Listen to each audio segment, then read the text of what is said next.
everyone. On behalf of the Department of Radio, Television, Film, and the Center for Sports Communication and Media in the Moody College of Communication at the University of Texas at Austin, I'm already tired, I'd like to welcome you to this event today, which is a colloquium featuring Dr. Samantha Sheppard and her fabulous book, which is called Sporting Blackness, Race, Embodiment, and Critical Muscle Memory on Screen. So welcome, Dr. Sheppard.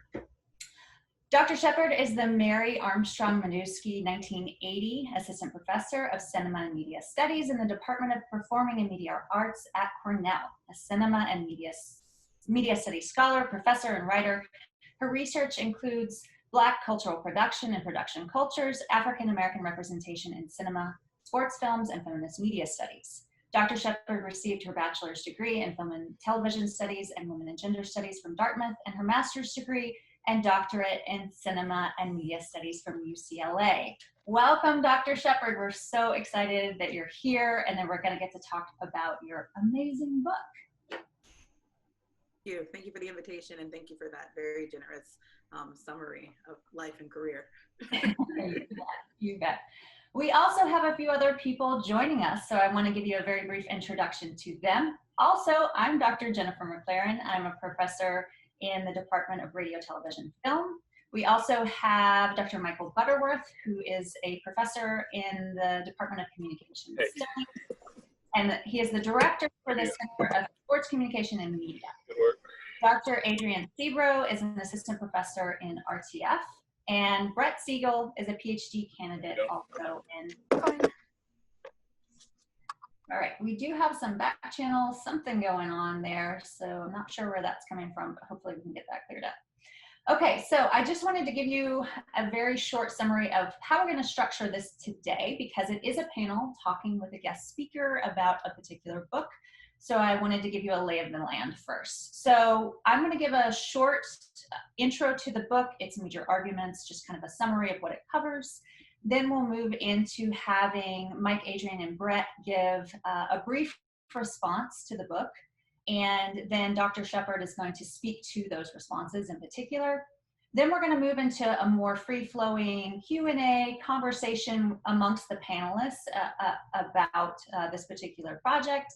And then we'll have time at the end for a Q&A with the audience. So folks in the audience, you'll notice you have a Q&A button at the bottom, and we'll take those questions at the end for today. So I do want to mention also that we are recording today, so just bear that in mind for everyone. Okay, so let's talk about Sporting Blackness. I'm going to read my response just because I want to keep it really short so we can get to the wisdom of Dr. Sheppard. Okay, so sports media scholarship has often approached the image of the Black athlete through a surface level engagement with racial stereotypes, or at the very least identifying positive and negative images of Blackness. So some things that come to mind when we think about this are the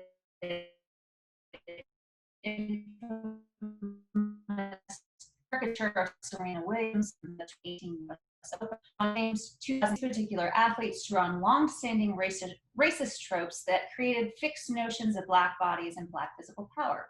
Samantha Sheppard's book, Sporting Blackness, offers a deep and refreshing pivot from what she calls skin in the game to skin in the genre, to examine the formal and political modes of media making that enact and react to the Black athletic bodies that they depict. Sheppard notes, quote, Sporting Blackness addresses how sports cinema shapes Black sporting bodies into what Stuart Hall calls canvases of representation, whereby the Black sporting body is a creative and mutable corpus, a text made of text, able to mean and mean again on screen and across media ecologies, end quote. It is this mutability that allows, quote, history, sports, Blackness, and cinematic athletic stylistics to disrupt static notions of race and dominant ideology. Dr. Sheppard beautifully and convincingly examines these contours and contestations of sporting Blackness by analyzing sports films and media such as the documentaries On the Shoulders of Giants, This Is the Game, Ladies, and Hoop Dreams. Fictional films such as Love and Basketball and A League of Their Own, experimental films such as Hourglass, and the various transmedia iterations of Friday Night Lights. True to her cultural studies roots, Dr. Sheppard develops a method and theory called critical muscle memory, which deftly acknowledges that images of Blackness are not just experienced visually, but create embodied experiences and memories. Black memory in particular, quote, becomes a muscle trained, flexed, and disciplined by colonialism, enslavement, and racial terror, as well as collective Black struggle, achievement, and cultural engagement. Dr. Sheppard's book innovates an analytical lens that will resonate in research on sporting Blackness, on Black popular culture, and in media studies more broadly for many years to come. All right, so with that, we're gonna move into the responses, and we're gonna go in alphabetical order of the first name. So that will be Adrian, then Brett, and then Mike. Okay. So first, I definitely obviously want to say thank you, Samantha, for such a great book, such a piece of literature. It's going to be on my mantle, and I'm just thankful to be a part of, here talking with you and then actually being engaged with such a piece. What I took from this book greatly is from looking at this particular time period we're in right now, where I'm hearing every day, like, keep sports out of politics, or keep politics out of sports, right? And I think this book helps to remind us, and myself as well, that politics and sport have never been separate from one another, right? And particularly in the way, and although largely this book is regarding the filmic image of sports and athletes in films, particularly all these images are political, and they all come from an idea of who is controlling this imagery and what is the imagery actually saying. Like myself, I see this work as, talking about Stuart Hall, this idea of, I'm always looking at what is the Black in this, right? And like Stuart Hall says, what is this Black and Black popular culture? This book is really about what is this Black and Black sports films, or what is this Black and sports films specifically? I was really interested and love the idea of skin in the game versus skin in the genre, because I agree in which the fact that skin in the game's idea of positive representation, what does the image look like, positive, negative, although these have been tropes that have been discussed over time, they're not enough in talking about this imagery. What's positive and what's negative is simply too simplistic to really think about the depth of what these images mean and what these characters mean. So really this idea of skin in the genre and how these particular films work to really infiltrate the genre by adding Black characters to these type of sports films. They work to infiltrate, restructure, and reframe the genres. So this idea of a skin in the genre, in my own work and looking at, sitcoms or Black television, I look at the ways in which, because of, looking at this structure, I look at the ways in which, what ways did having Black actors portray these roles work to reconfigure and redefine these genres.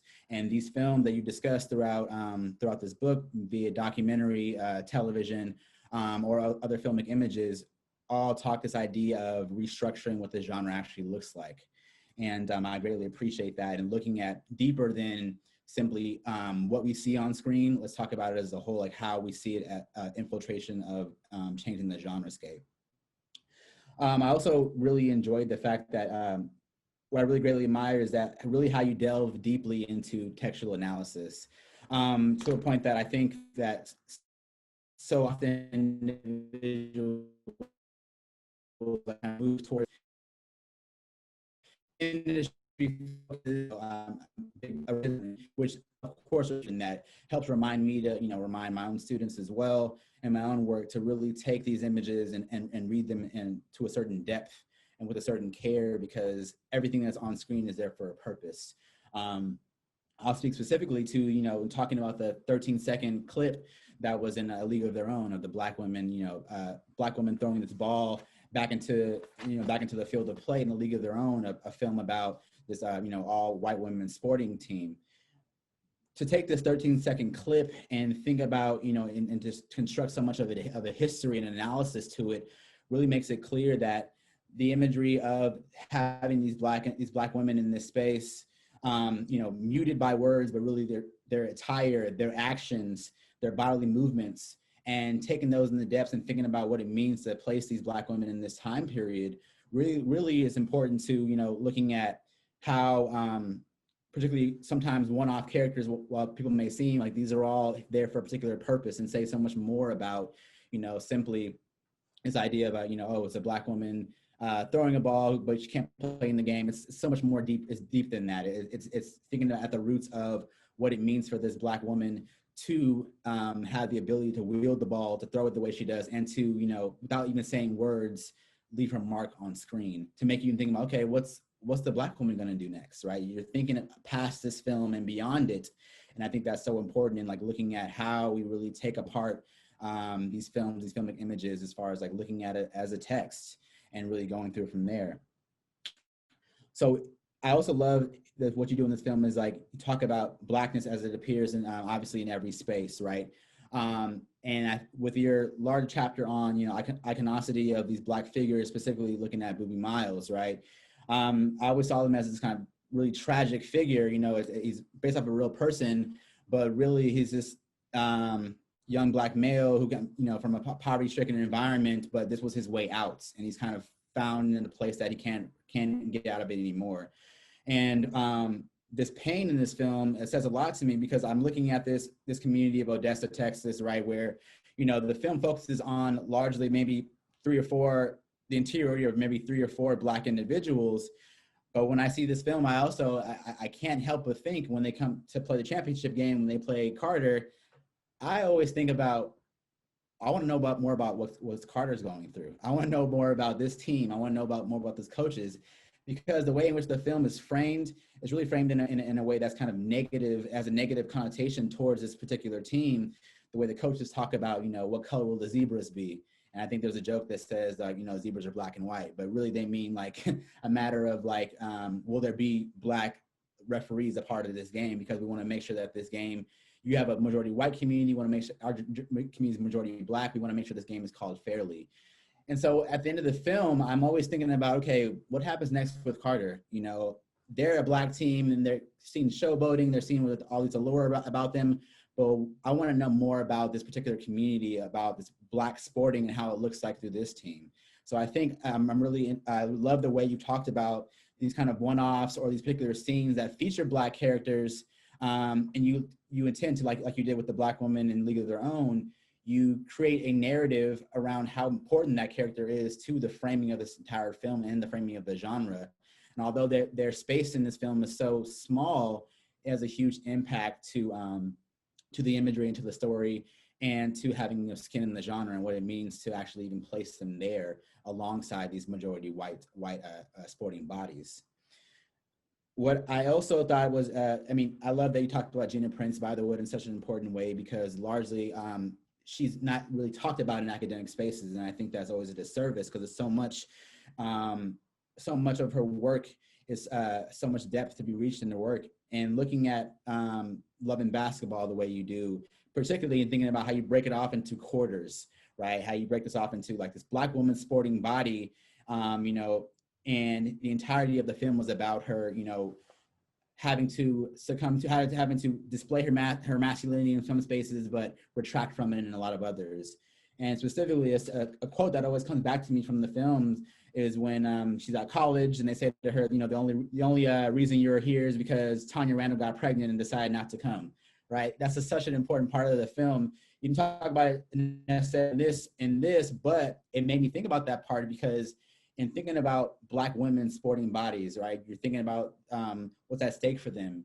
You know, Monica says that she's a baller and that's it, right? You go on to that point, but really she ends the film by being, you know, a baller, a mother, and a wife as well.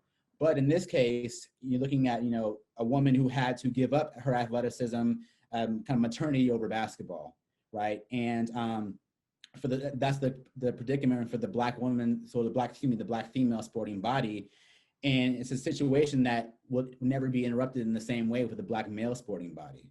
So thinking about these images, right, and the ways in which Black women have to succumb to these different things and having to choose most of the time, you think it like, the film is called Love and Basketball, but largely looking at this film, I think about it now as like love or basketball, right? The way you help break it down, these specific moments of the film, and how Monica as a sporting Black body worked to really redefine how Black women can be casted, but also in the same way kind of fell back to a larger history of patriarchal spaces, of how, you know, she has to, you know, limit herself and her own beliefs in order to be a part of a world of heterosexual desire. So I just thank you for opening up these films in these ways for me and helping me to think about these things. I'm much larger than at face value.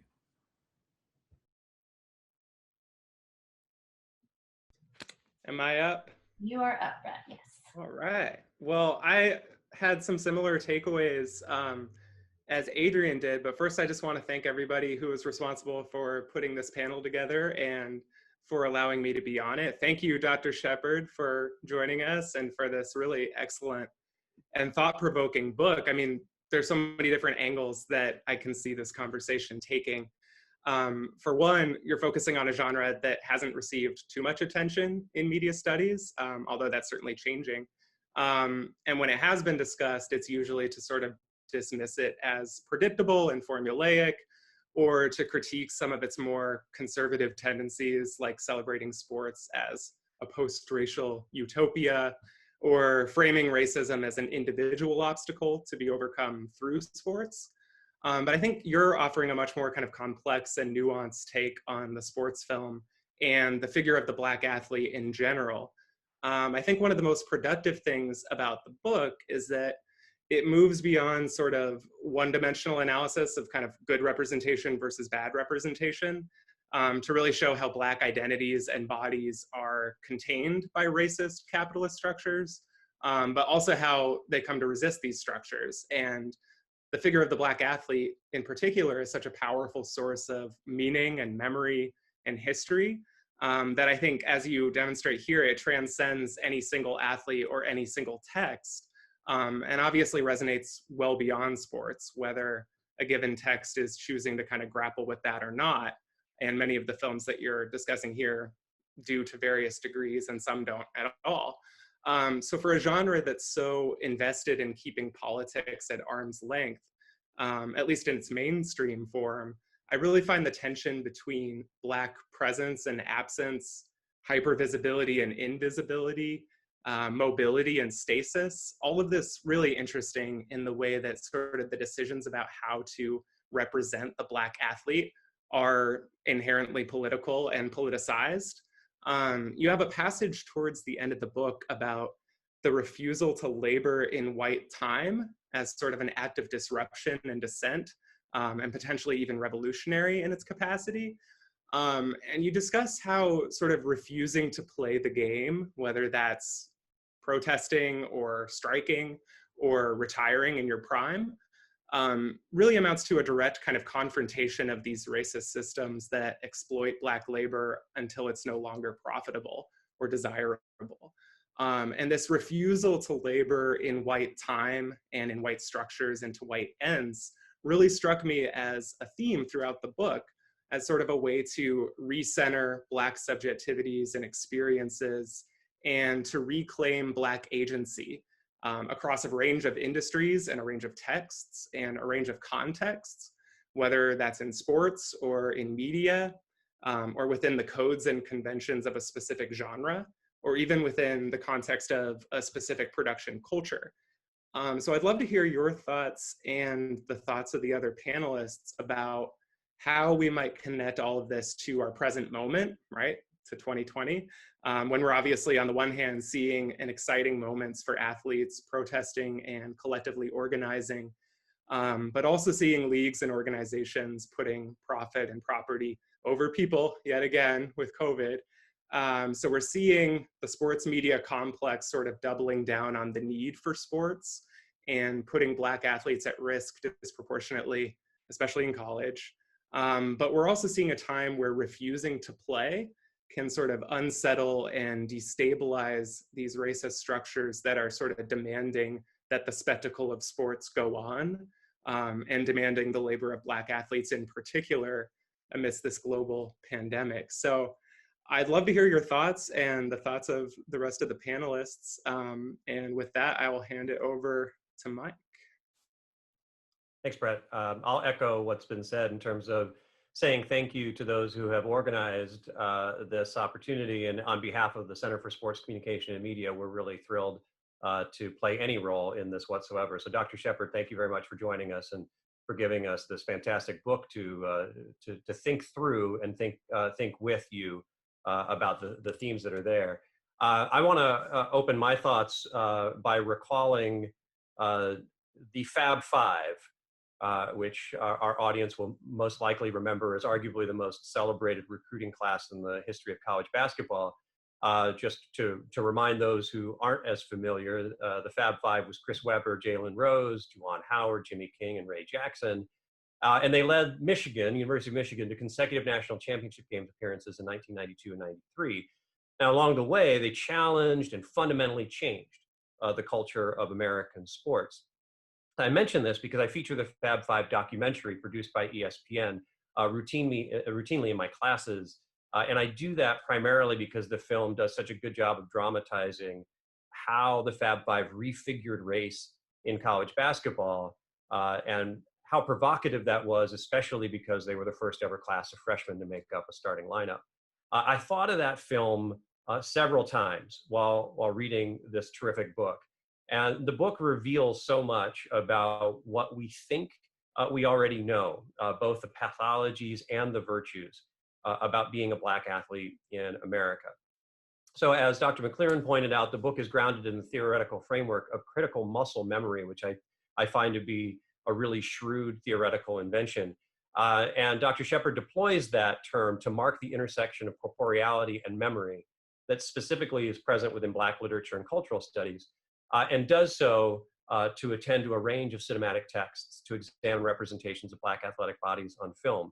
One of the many strengths of the book is the ambition that's contained here and the range of films that are in the corpus assembled by Dr. Sheppard, from documentaries to feature films, independent productions to studio vehicles, adaptations to original screenplays, and from full films to, as Adrian pointed out, those critical fragments, right? The 13 seconds of A League of Their Own, for example, which receives as much critical and substantive attention as full films do in other parts of the book. Throughout, she offers those substantial critiques without being dismissive, whether it's in the treatment of This Is a Game, Ladies, which is a study of Vivian Stringer and the Rutgers University women's basketball program, or the widely panned Juwanna Mann, which she finds all sorts of interesting ways to be able to revisit. There are so many highlights in the book, but I'm going to focus my attention primarily on Friday Night Lights, at least for the moment, in part because I've written about Friday Night Lights a bit in terms of the TV show version, and I've spent a lot of time thinking about Buzz Bissinger's original treatment of football as a metaphor for American life, especially small town American life. And Dr. Sheppard focuses most of her attention on the tragic figure of Boobie Miles, both as a real person, but also as an avatar of sporting Blackness. He's arguably the most memorable character from the book and from the 2004 film. And the book suggests, Dr. Sheppard's book suggests that his presence is felt throughout the portrayals of three major Black characters in the TV show, Smash Williams, Voodoo Tatum, and Vince Howard. And so as she writes about the book, she says, the pathos of Bissinger's account, a projected interiority, and Boobie's fated tragedy, a literary mythos, register the false promise of sports for Black athletes who seek fame and acclaim in this unforgiving public arena. She adds, once adored and then discarded, Boobie is the Black body at the pivotal fulcrum of this acclaimed American sports and cautionary tale. Now, I cite that passage both because I think it's illustrative of her elegant scholarly voice, and also because it condenses so much of what the book does. As Dr. Sheppard demonstrates, the multiple iterations of Boobie Miles that are portrayed on screen capture Black athletic prowess as a paradox. It is both an object of fascination, admiration, and envy. It's also the object of fear, resentment, and anger. And as Dr. Sheppard notes, there's much good work that helps to identify the limited and stereotypical representations of Black athletes in media, including film. But in Sporting Blackness, she revisits familiar texts like Hoop Dreams, for example, and then also introduces unknown texts like Hourglass, which I'm going to guess is unknown to most readers. It was to me, to see these representations as productive sites of contest. For all the warranted moments of critique, there are also really important moments of critical invention and political possibility. So as she concludes almost near the very end of the book, she says, critical muscle memories, capacities to contour connections to shared or similar histories and embodied experiences on screen and beyond make it particularly useful to account for the social, cultural, and political forces acting out in and through popular culture and the public imagination. Really inventive, thorough, ambitious, and terrific piece of writing. So thank you very much, Dr. Sheppard, for sharing it with us. All right, we're going to hear from the woman herself, Dr. Sheppard. First, I want to say thank you to everyone who is tuning in. I really appreciate that you are not zoomed out at 4:30 Eastern time and 3:30 Central time. I want to thank everyone who has put all the hard work to make this event happen. Thank you to Dr. Mclaren for the invitation and serving as the host, and to all my interlocutors. You all are very, very gracious and generous in your read of this work. And I so very appreciate the comments and the commentary.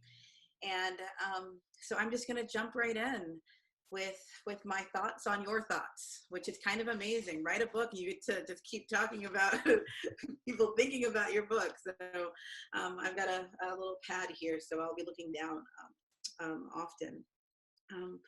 A couple of things. I will first say this book, and I hope like anything that I end up writing about Black people is out of deep love and affection for Black people, and especially in this moment, in all moments, but this moment. I just want to affirm the grace, the beauty, the capacity, and the resilience of Black people who are often improvising ways in which to show love and care in a space, in a place, in a time that can often be quite careless with them. So all of that is to say that Sporting Blackness is a project that is deeply invested in thinking about Black people. Yes, it is also thinking about sports. It's trying to build itself on what I saw was a really important body of literature, but a small body of literature in sports, cinema, and media studies. And I say that because I recognize that sports sociologists have written obviously quite a bit, and sometimes they veer into talking about popular culture items. But in sports media studies, I am really indebted to the work of Aaron Baker, as many of us are, who often his book, Contesting Identities, becomes our first entryway into having the language to say something else is happening here, as well as to the work of Grant Farrad, Travis Fogan, and oh my goodness, Deborah Tudor. So those, I just wanted to get the landscape out of the first three books that sort of helped reshape how I was thinking about sports and race and genre. To Adrian's analysis, and to actually something that was a through line with everyone, is picking up on sort of the theoretical shift that's happening in this book, which is trying to move us to think not just only in terms of what I call skin in the game, which is to account for representational politics, is to think about stereotypes. I'm not saying that's not important to be able to address. As Adrian points out, I have a love affair with textual analysis. That's my bread and butter. As a cinema and media studies scholar, I can get lost in a moment. But there is a way in which, particularly scholarship in Black film, the work of Michael Gillespie in Film Blackness, and the work of people like Alessandro Rango, are trying to push us to really think about the formal capacities of cinema. So to account not just for tropes and stereotypes, but also how cinema, as this reservoir of expressivity, is able to render and have specific formal moments of innovation and interrogation, or reworking of what Blackness means and signifies on screen. And so when I say the shift is from skin in the game to skin in the genre, it's because I really did want to take into account, what does it mean to study Black people in sport films or Black sports films, and how do Black bodies push up against the very formulaic, very melodramatic narratives to offer moments, or offer entire scenes, or to offer films that speak to various different kinds of capacities of storytelling. And with critical muscle memory, that's where the shift is really trying to happen, largely because critical muscle memory as a descriptor and an analytical tool allows for that. It allows me to account for, this is obviously Joanna Man filled with stereotypes. It's a sexist movie. It's homophobic. It's transphobic. It's doing a lot of things terrible, right? But if we're also looking at skin in the genre, we can also think about just even the fact that there's a negotiation of a presence and absence of Black female identity on screen. It's instantly commenting on the lack of representation of Black women in our imagined sporting worlds. So I really, really appreciate, again, Adrian, you bringing up those particular moments, and also trying to, I really like this was, you said this about A League of Their Own, but I think it can be sort of extrapolated to other parts of the book. Is it the figure in A League of Their Own who's on there for 13 seconds? You say she is muted by words. And I think that's often what these characters are muted by, the genre or the tropes or the telos, the specific aims of the narrative must get us to the training montage, must get us to the championship game, right? We must get us to Boobie Miles' undoing so we can still see if they have what it takes to win a state championship, right? So it's like these things that are silencing these particular moments mean that I'm able to focus in a certain kind of way and enhance another kind of sensorium by looking at the body, thinking about what the body means and can mean on screen. So thank you. And Brett, you asked, and Brett, I'm actually going to come to your question last, I realize now, because you do a great job of bringing us to the present, and I think you should really cap that. I'm going to take it to Michael, who honestly should just, I'm going to sign you up to write all reviews, if you do not mind. That was like, let's put that down, let's get that in print. Because I really think that you've grappled with what is the ambitions of a project that, when earlier pitched to certain people, they're like, you're doing documentary, you're doing feature films, you're talking about television, you talk about a music video, you're jumping around. And it's because my investments are so deeply, of course, still about cinema and media, but the sporting body, as we know, it moves. And so you have to take account for the ways it reshapes itself outside of generic boundaries. And so the project had to do that. And by saying it can't be a history of Black people in film, Black athletes in film, it has to be something else.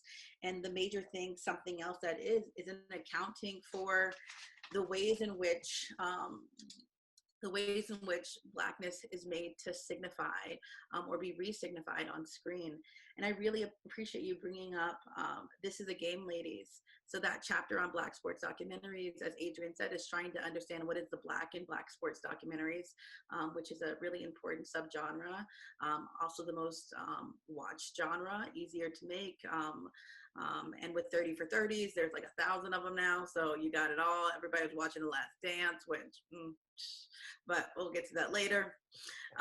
So we have this film, which I always thought was so interesting because it came out before the Dawn Imus situation. There's something about seeing these women who in This Is the Game, Ladies have to deal with a reporter calling them thugs, talking about the ways in which their form of play, but also the way in which they look, the way they are sporting their Blackness. So they look too masculinized, they play too masculinized, they come from a state school. Like all of these ways manifest themselves that they are caught within this kind of rhetorical framing.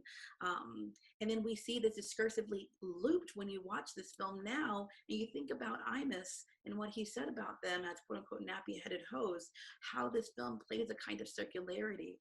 So yes, Black sports documentaries allow for Black bodies to do their own form of self-canvassing and speak back against their own experience, but they're also really interested in that kind of circularity and those aesthetic memories, either intentionally, like we see with Hoop Reality, that brings us back to Arthur Agee many years later, and shout out Patrick Beverly. Who would have thought? Not me, not from watching Hoop Reality. I don't know what he was eating to go from that skinny version of I honestly, the glow up on him is strong. But sorry, side note, this is all to say that Arthur Agee reappears in Hoop Reality because he's also tangled to a specific narrative, the Hoop Dreams narrative. So he is like rhetorically oddly bound and cinematically bound, even as he is unbound and put into a new locale where he's meant to mean again, in relationship to Patrick Beverley's desires for success, ultimately in the NBA. And that, of course, documentary is so weird because it's called Hoop Reality. It's an unofficial sequel. There's like, they can't get any footage from Hoop Dreams. And not only that, it's the whole time telling you, this is impossible. This is impossible, as opposed to the lure of Hoop Dreams, in the ways in which we know it's impossible, but it's also narratively constructed for us to still invest in this desire for possibility. And so I'm interested in that kind of circularity and thinking about the body, again, moving from text to text, itself being a text that can be analyzed in a really, really productive way. Now, to Brett's points, also very, very generous in your engagement, and it will be a wonderful, sharp new voice to the sports media field. Very excited for your career. Is that thinking about hypervisibility, invisibility, all these binaries that you put out, you offered two really key points that I think really grappled with what happens with Hourglass, the film that I say sort of represents the revolt of the cinematic Black athlete. For those who don't know, Hourglass is a short film about 13 minutes long, almost became the longest chapter. Michael Gillespie jokes to me that could have been a BFI classic book, just Hourglass, because a lot had to get cut. You'd be surprised what I took out because it's already still a very long chapter. But it's a 13-minute film. It was made at UCLA as a student film, as the first assignment, where you're just supposed to get a handle on using film, and it's supposed to have non-sync sound. Haile Grima is an Ethiopian filmmaker who came to UCLA and is now a member of what we would consider to be the LA Rebellion, though he certainly does not care for that group name. But he's a member of the LA Rebellion, and this film is so interesting because it's 13 minutes, and there's only like 3 minutes of basketball play, and it's really, really interesting. It's scored to the Last Poets, who are really providing kind of a sonic interpolation of the character, telling them, what do you call it? Basically, the revolution is going to need you, and they don't need you bouncing the ball. Let's just put it like that. And in a moment where there's the music stops or the soundtrack stops, we see the player. He looks up into the stands and he sees these white figures in the arena stands, one of which is a man and a woman who look like, homecoming queen and king, and they go give him the thumbs up and slowly turn it down. And I'm telling you all of this because I want for you to remember, what was it, like, I don't know, 2 weeks ago, the Chiefs were playing somebody. I'm staying with Colin Kaepernick, so I don't watch anymore. But the Chiefs were playing somebody, and then word around Twitter is these people are booing, right? It's like, oh, it's like, so it's the stands all over again. We're here to watch you, but no, you can't be in solidarity for anything. And so after this, the player basically just goes off and starts reading all this literature, Black literature, Pan-African literature, and trying to find Black sociality. And this is really important. And obviously 68 happened and the Olympics, and this film is coming out in 71. We have the figure of Kareem at UCLA during this time. And what's really interesting by the idea of to refuse to labor in white time, both happens in this film because the player refuses to participate in the game anymore. I say that Garima refuses to labor in white time by making this go from a sports film to not a sports film, but also the idea of progress, the idea of things moving forward. The film itself has this dream logic that breaks down, so time doesn't even make sense. It's just breakdown and destruction into a dreamscape. And so this refusal is a way to assert a kind of reclamation of what sporting Blackness can be, because sporting Blackness, yes, it involves athleticism, but sporting Blackness is about being, existing, playfully, engaging, as a Black body in and of the world. And I think that's where the work is trying to get itself to. And to connect all of this, and I can't wait to hear what you all think as we think about this particular moment with the WNBA, Maya Moore, who refused to labor, and the NBA Wildcat strike, as well as the work of various university football and other teams who have done different forms of strikes or attempts to unionize. I think that this book really feels timely to this moment, but I just think that this moment is always coming. That's why time is really interesting, and I'm hoping that it resonates with the ways in which we see Black athletes in particular become more and more aware of their rarefication, even in their exploitation, and are able to contour and comport their body in ways that are counter to sort of the white capitalist machine that undergirds most sporting institutions. And so that may be a refusal to play, that may be playing in a different way, that may be losing, that may be winning, that may be what Naomi Osaka has done. It means to play until the end, must win every single match. That kind of awareness of one's body as a canvas of representation. So thank you for that. Thank you. Okay, panelists, you can go ahead and unmute yourselves and let's continue the conversation. So who has something that they would like to pick up on, or a question that you had that you weren't able to pose in your response, or any direction that you want to go? Basically, at this point, we are ready for you. Who's got something? I can start. That's all right. Yeah. All right.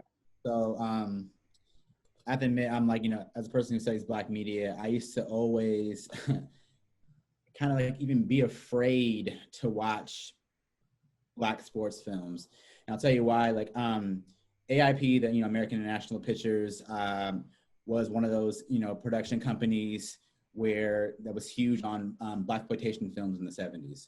Right, Slaughter, Blackula, Black Caesar, Coffee, and their first foray into the non-exploitation type of films was Cornbread Earl and Me, 1975, as well as I don't call this a sports film necessarily, but I'll show you connection.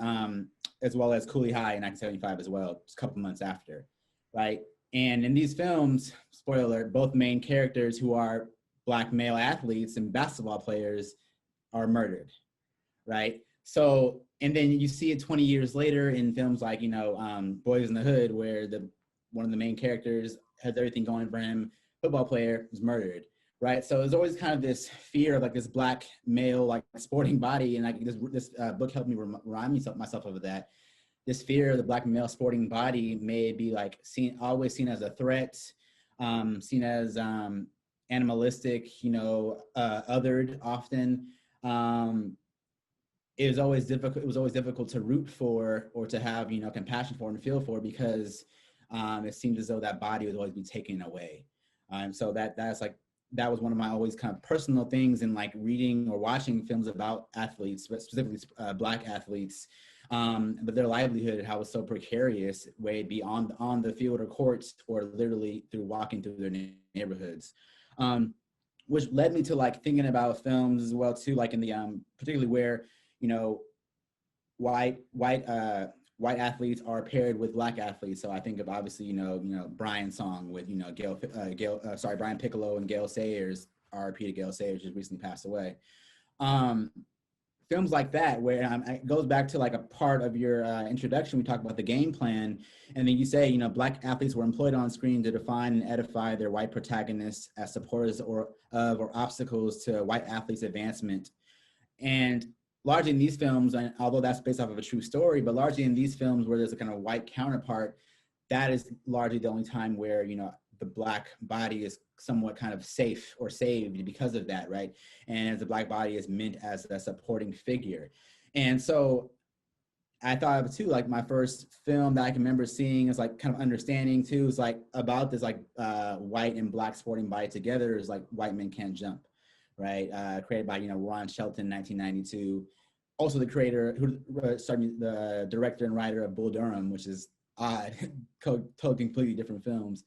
But I think of White Men Can't Jump, and it's about, this white basketball player who's a hustler, and people like assume he can't play basketball because he's white and use that as part of his hustle. The title alone, White Men Can't Jump, is making you think, okay, well, we know black men can. So, it's like this kind of this duality of what that means, right? But the black character in the film, Sydney, played by Wesley Snipes, is always a person who I wanted to know more about. And I felt the parts about him in the film are that much more important, or that much more realistic to the precarity of black male life and of these individuals who are literally using their athletic prowess to make ends meet. So I guess, my larger question is to you in thinking about this idea of a kind of black athlete and white athlete dichotomy, specifically black male in this case, and specifically probably your own take on White Men Can't Jump. How do you feel as though the black sporting body is often, felt more made safe or made kind of acceptable in films regarding white male sporting bodies as well? Thank you, Adrian, for that. I think you have a really good sense of there's a way in which the iconography of the black athlete, whether in sports films or not, is really a highly loaded one, right? Yeah. So this becomes in a somewhat problematic book, but still a good line from it. It used to be the idea that it was the reigning symbol of genius. This is what Hoberman says, in Darwin's Athletes. Yeah. It's like, this is it's a figure that is aspirational. So yes, when Ricky dies, we are supposed to get it. It gets you twice, because you can think he was the one who was going to be able to use his body and get out. And this, of course, ties us back to the Friday Night Lights, the original book, when Bissinger. Well, this is in the afterword, but he reminds us, legs are not your ticket out. They're just legs. They're fragile. They can be irreparably hurt. And so I think you're picking up on the ways in which this imagery has translated into a lot of cinematic works about Black life. And so therefore becomes really a really interesting vehicle to think about the kinds of social forces that are stopped short or that have possibility and progress. Now, historically with the genre, this corpus of films that occupied the book really kind of come up in the 2000s, despite Hourglass being in 1971, because the 90s are a really important time where we actually get a lot of films about Black athletes by themselves. And that largely plays into, of course, the rise of the NBA and NBA television, really sort of putting sort of Black athletes in the center in a different kind of way. Within American culture. But within the sort of buddy formula in the 1950s, the 1960s, you can see a work like Body and Soul. It actually didn't make the other Black character, whose name right now is leaving my head, and I don't know why it's hurting me, but I know he's Canadian. He ends up dying in the ring. It's an unfortunate thing. It's like a mob thing. He's got there's sacrifices, but it doesn't make them safer, but it does have a chance to teach white people things, and that actually even happens throughout the genre. And look, I really, really love this genre. I think that it's wonderful because it has a way of luring us in with wonderfully, at times placid or feel-good storylines, and it's always fused with these social politics. It's always fused with these sort of larger racial commentaries, like you point out. 2 days ago, or maybe it was yesterday, time is but a dream to me, it was the 20th anniversary of Remember the Titans. You can't tell me anything about Remember the Titans, but that film is, that's how you make a sports film. Just revise history, put Denzel in it. It's amazing.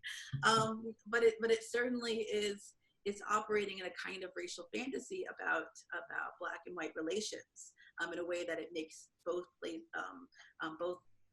both entities safer, better, and becomes a model for interracial cooperation, which that film is doing in different compelling ways. I just rewatched Bring It On, which was also Ah. anniversary, like, I don't know, a couple weeks ago.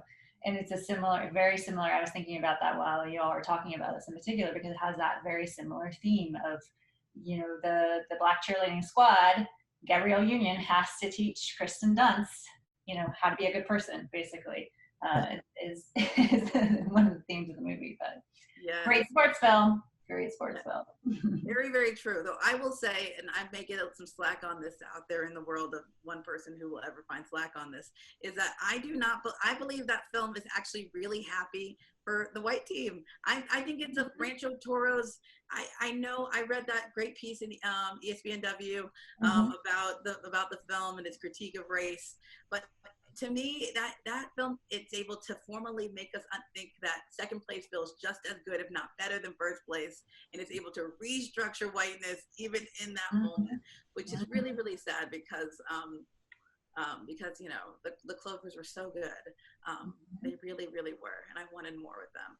But yeah, I wonder if we could dig in on the sort of historical moments for a second. Yeah, obviously, as you're reading through, there are all kinds of movies that come to mind. You're like, oh, I wish she had written about this one, and you know, for any number of reasons you might not have.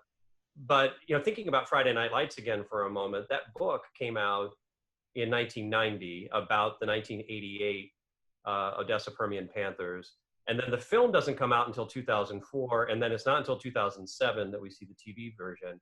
And the cultural politics of the moment are really different in the late 1980s in Reagan's America than they are in 2007. And I don't want to presume that you've seen every single sports film. So if you have seen this comparison, I'd be interested to hear you comment on it. Otherwise, we'll just keep to Friday Night Lights. But I was thinking about the difference between the original Longest Yard, which came out in 1974, if memory serves, and then the remake with Adam Sandler in the 2000s, which I've forgotten the date on that one as well. And I don't think The Longest Yard is necessarily the quintessential progressive statement on race relations, but it does embody cinema practices of the 1970s that feel different than what they feel like in the 21st century. And it seems to me that in a lot of ways, bringing Chris Rock in to the remake and the way that race is treated in the second version is really kind of regressive compared to the original film. So whether you've seen that film or not, can you talk a little bit more about sort of the comparisons in the cultural moments and what those politics tell us about how we should read these films when they're made? I think you asked a really great question, Michael, particularly around the fact that a film's release matters when a film is created, and how that can speak to or become, you know, a larger a commentary on the social political moment. We see that obviously with a film like Hoosiers, right? And we, as you point out, we can see that definitely with The Longest Yard, and also, of course, the remake, which is not only regressive in its racial stereotyping, also in its sort of expressions of sexuality. It feels very, very caught up in a very particular kind of B-movie trope of the time.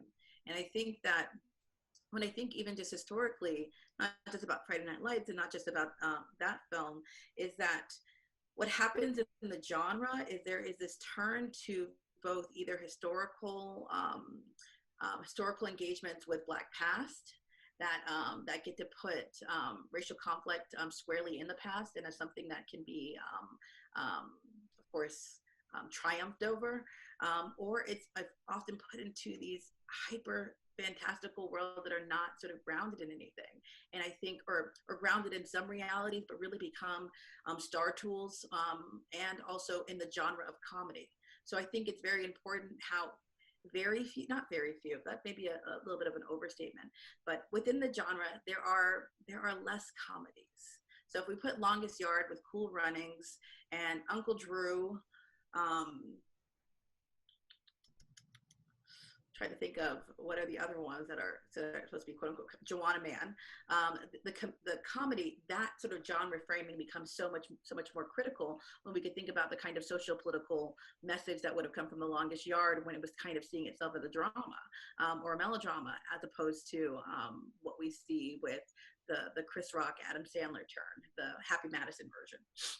And so, and the comedies are also really, really interesting because they want to poke fun at race and at sex and all the other forms and points of intersectionality, but are often really, really problematic also in their depictions and structuring of the genre. And I often just see that so many sports films just really choose not to be. It's just they cannot seem to handle how to do comedy and do this narrative. It's like it's all got to be Creed. Like it's all got to be on the deathbed, Sylvester Stallone, like drama, high melodrama. So I think that there's something there in terms of the sort of subgeneric specificities that end up being articulated. A really quick follow-up to that. Do you think that that's particularly acute for films that feature Black characters more so? Because Adrian mentioned Bull Durham, for example, which is often cited as a comedy, and it occupies an ambiguous space as well. But are Black featured characters more susceptible to that problem with comedy? I mean, I think that there's just less number of films, so it seems to quote unquote stand out more. But I mean, I think the point of Bull Durham is really strong. It's a weird film. I was graded for class and I was just like, I don't know. It's because it's also like hitting at a particular moment within like sort of our narrative of women's rights. It's a very interesting sort of film in that regard, let alone that, Kevin Costner is, the sports film guy. He's the Derek Luke of white sports films. Derek Luke's been in a lot. But no, I think it's just, it stands out more just because of the lack of number. And as a genre, this is a genre that, even if it's disregarded, is one that really does have a lot of Black representation and is often really trying to speak to its historical moments. So in the 90s, you get things like Above the Rim, like these sort of gritty urban tales, right? Following after a kind of Hoop Dreams-esque narrative.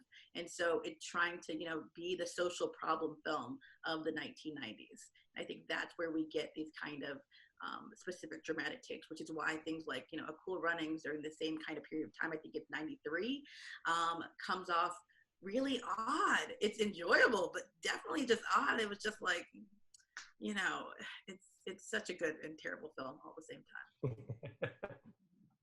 Yes. If I can stick with that, I don't know, do we have time or are we? Yeah, go ahead, Brett. Mm-hmm.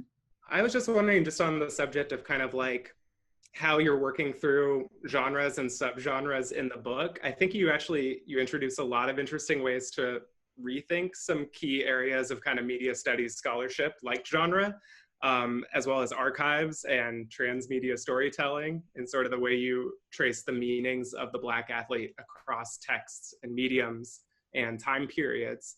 So I guess my question is, to what extent do you see this idea, this framework of critical muscle memory as a new way of thinking about, or even challenging how we conceptualize things like narrative and authorship? That's a great question. I mean, I think when I was writing this, and whenever I got feedback on it, there was always the question that I, of course, buried at the last paragraph in the conclusion, just on my exit strategy, which was about spectatorial affect and the ways we can think about critical muscle memory, because it's calling upon bodies, and it's having a kind of narrative of sociality. So how did that permeate beyond the screen? But to the specificities of your question, I'm really just, I think critical muscle memory allows us to think about seeing old images anew. And so I'm trying to say, what else can we see from this moment? What else can we see from this body? What do these bodies reference and resonate? So there is a kind of narrative dynamic, or dynamic narrativism of the body that of course makes sense, because if everybody here is invested in sports to some degree, right? Every movement is a labor that has been belabored, right? So to tell you to get your body to be able to do something, the level of practice, the level of memory, the moment of just a slight tweak, the roll of the ball off the tip with the tongue out, like that is, it becomes all of this sort of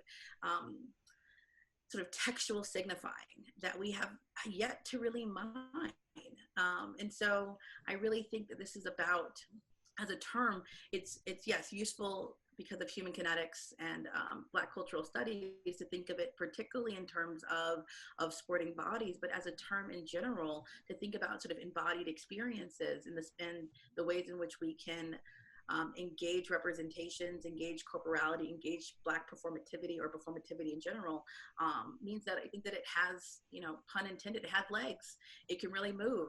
That's what Bowie Miles taught me. That's my favorite chapter of the book. It's when I saw the clear stark, because he said, I start here for you. And it made me go back to have to read Bissinger's book, then made me have to go back and watch this TV show with so many seasons. And then it was like, didn't I hear that song? And his body just kept compelling. And it was like, and it's really important that I thought about his body as a narrative, because he is a very real and fleshed body. And he is a person who unfortunately right now is incarcerated. So it's really important for me to recognize the discursivity of his body. And so that's the narrative I'm focused on, the narrative of him, the real life him. That's the lived in flesh dimensionality of him that is important to situate, but to recognize that I am not making claims on his body. I am making claims about the discourses that represent that the narrative tropification of his body has created, and he has moved. And what he means in Friday Night Lights, the movie, is very different than what he means to Big Crit, and that's really significant.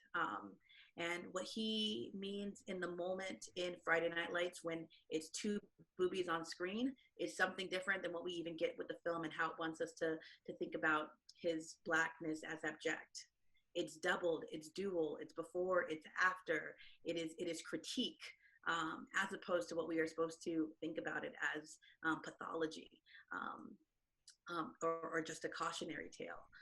So I'm just really interested in how I can challenge people to look and look again. I just think that circularity and that recursivity is really, really important in cinema and media studies, and also to look closely. And this is again back to Adrian's point and to everyone's point who picked up on, wow, you really did linger in a moment, didn't you? Is that there is so much in a moment, and there's so many ways that that film is creating meaning. And I do think that we have slightly lost a little bit of that with various other kinds of focuses on industry, which is really important, or different kinds of cinematic histories. That there's still the image, there's still the body on screen, and there's indexicality and an inflection of that indexicality that we can also engage. Mm-hmm. All right, we will now take some questions from the audience. So you'll just go down to the Q&A and put any questions that you have in there. While you are typing, I just want to bring up that Dr. Sheppard started in the book with Serena Williams. Oh, yes. And the very last paragraph says this: watching her play tennis, in my case solely on television, has been almost a singular experience of feeling connected to an individual athlete in an imagined community of people, an instantiation of my own critical muscle memory, who are so moved by the embodied and historic force, fierceness, and power of her play, politics, and passion on and off the courts. And I thought that was interesting because I've seen you on Twitter watching Serena play or on Facebook, either one.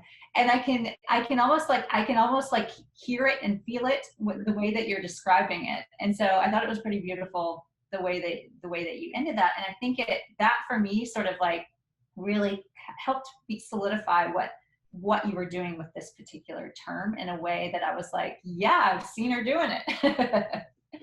So that was pretty amazing. Mhm. Thank you. I mean, I just love Serena so much. My whole life goal is to somehow figure out a way that we can meet.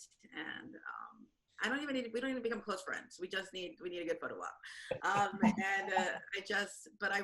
wanted to open the book with her in part because Sporting Blackness is so framed. The cover, which is so beautifully an image of Canadian artist Espa Muhammad. Yes, she was so kind to let me use her photo called Untitled No Fields, but it's really in our heads and in our imaginary, it's a Black male conceptualization. So I really just wanted the opening of the book, besides the acknowledgments, which also bring up the Women's World Cup, is to center a Black woman, whose body has been a historical force that has shaped and reshaped a game, reshaped particularly a white genre of the game, and also to my favorite part of it, which I think that she wins blackly. And I think that she does that through both her style of play and her acts and activism off the court. And I just have a deep, deep love. And watching her is so physically stressful. I have multiple times I'm like, I'm supposed to be doing work, and I'm like, I can't. And I hate it. I hate how it seizes my body. But I wanted to recognize that sometimes my body is being seized, like you're right now hearing the struggles of a child who tried to make it here. It's currently being dragged back down the stairs. So just so we all are aware, which is just a reminder that we all live very full lives. But yeah, I am reminded in a way that I didn't even care when I played sports. Like, I feel so deeply and feel so connected to her that I just wanted her to open this text, because she's gonna be a sports film one day. We know that. She is a sports film in so many ways, and I think that what she has compelled us to think about Sporting Blackness is unlike really any athlete in this modern moment. Maybe first to LeBron James in the current contemporary moment, not historically. Mm-hmm. All right, so we do have one question so far. How do you evade, reclaim, deal with white time within the academy? That's just a brief answer. I'm sure it's pretty easy. How do I evade it? What do you call it? My apologies for this delayed response. It's the opener to every email. I think I just tried to, it's not so much even sort of dealing with white time. I think that it's an engagement, particularly with the things that matter most to me and that I care about. And I'm trying to write deeply about what I care about.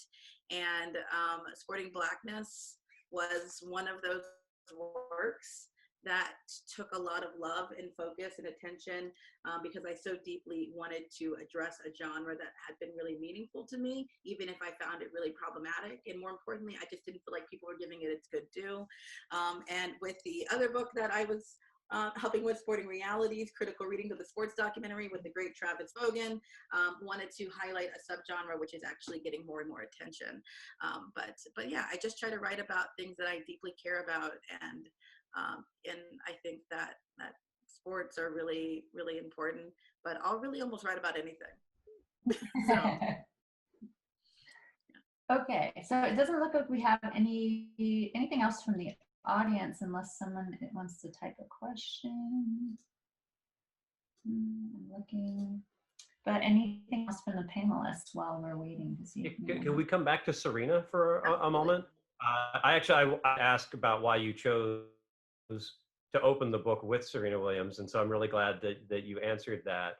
And you invoke both Serena and Colin Kaepernick toward the end, and there are a couple of things that I think are interesting to explore there. One is both of them, of course, are signed with Nike, and you talk about the Nike ad with Colin Kaepernick in particular. But also, as you know, you understand each of them primarily through watching them on television. So this is as open-ended as you'd like to make it. To what extent does the corporate influence of Nike impinge on your understanding of Black athleticism? And to what extent are the norms of television broad sports consistent with the norms that we see represented on screen? That's such a great question. Look, I think that, you know, I consider the athletes and then I consider their ancillary markets, right? So Nike is one ancillary market, just like S by Serena and her brand of clothing and jewelry. But Nike as a cultural figure and phenomenon and a framing of forms of resistance, it always reminds me to go back to my Stewart Hall and to say, what is this double movement happening? How is resistance happening? And then how is it being co-opted and becoming marketable, right? So I personally can't afford to purchase Colin Kaepernick's number 7 Nike limited edition jersey, right? But I can really appreciate what he's doing with his Know Your Rights campaign. And I think that there's a way in which there is a really clear difference between the two and how they have engaged the public through various forms of vocal advocacy. And so, you know, Colin's been very deliberate in what he says and does not say, particularly in the beginning, both talking about why he was kneeling, and then of course the refusals of certain interviews, using his social media campaign, and then using Nike as an armature of that. And now with his deals with Audible, his deals with Netflix and Ava and all of these things, I'm sort of like, it just like, it started off so good, right? So, and I don't want to put on official record what I think is going to happen, but I think that you have to be careful when you think that the revolution is going to be binge worthy, and so I think that it's really difficult, and the same thing goes with Serena, though I think that she has experienced what Colin has, what has not, which is the distinctness of misogynoir in her career and life, and a kind of less sort of hagiographic treatment. Even though she is the indisputable, you know, great, she has also had this unique thing that Black women geniuses on the court or off have gotten, where they are still not talked about or thought about in that way. You can talk about Miles, you can talk about Dizzy, but if you're not talking about Aretha, what are we talking about? These are the kinds of questions I want to put out there. So I just say that I'm always concerned about Nike as an entity that abstracts labor from people across the globe for well worth what their labor is worth, who is fighting for various forms of injustice. But I think Colin has been really interesting in how he's trying to deploy media industries like Nike, at least their commercial entities, Netflix and Audible, in ways that may potentially put focus on Black lives in a different frame. But we will see. Stay tuned for Sporting Blackness 2. Oh, I can't wait. I mean, we're all just waiting to see how his sports film's going to end. Like, oh, is he getting back in the league, right? And if he gets back in the league, he got to win a state championship. I mean, not state championship. Look at me. He's playing high school.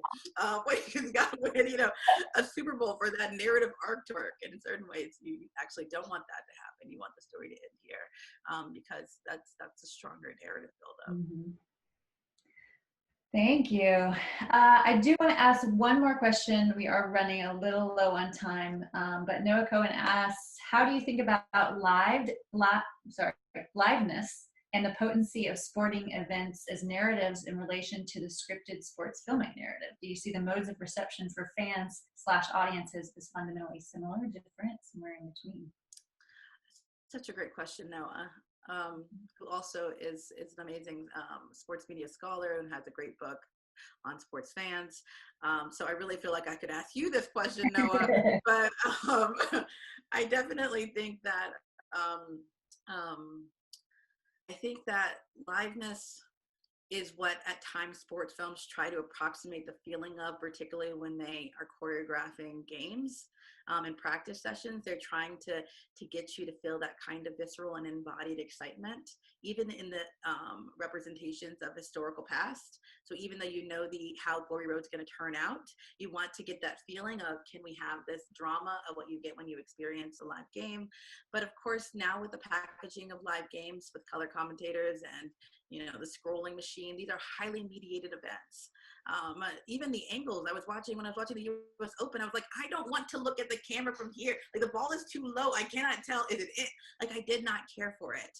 So liveness, unless it's actually like you are live there, the mediation is in certain ways creating a certain kind of dramatic narrative. And even if that's, Chrissy Everett saying something else about something else, right? It's a kind of voice of God happening. So I think there's a similar relationship. But the great thing about, let's say, sports films and say sports documentaries is that we get to see the reinterpretation of these live events. And what I really love is a good sports doc that allows for athletes to talk back over their images and to recontextualize what was existing in a moment. But there certainly is a really nice and interesting tension. But as opposed to being actually at games, we are just watching mediated events. And these mediated events are sometimes just as dramatic, if not more so, than some of the cinematic moments that get created on screen. Because we've all seen The Blind Side, and those sporting moments were terrible. So just not good at all. Not choreographed well at all. But yeah, so I think that's a really, really great question. And I look forward to more people engaging with thinking about the relationship between the cultural imaginary and what we come to think we should experience when we're viewing sports in the real world. Dr. Sheppard, you're amazing. Thank you so much for sharing your time with us today, sharing your book with us, sharing your further thoughts. Thank you to the panelists. I gave them homework. I said, you need to read and engage with this, their response, and then come and come talk with the author. And they did it beautifully. And thank you for that. And I just really appreciate this conversation and this meeting of minds, and also to the attendees for showing up today. So thank you all. Thank you. Thank you for the deep and critical engagement with the reading. I hope you will pick up your copy of Sporting Blackness, available at all online book outlets if you do not choose to use Amazon. And you can also pick up your copy of Sporting Realities. And if you think, oh, does this girl got range? Yes, I also wrote on Tyler Perry. Pick up that book too. All available if you just type in mine. But no, thank you. Thank you all. This was a real treat, and I think it's Roland Garros is starting soon, so here we go again. 24, come on. Yeah. All right. Thanks, everyone. Appreciate you. Thank you. Ciao.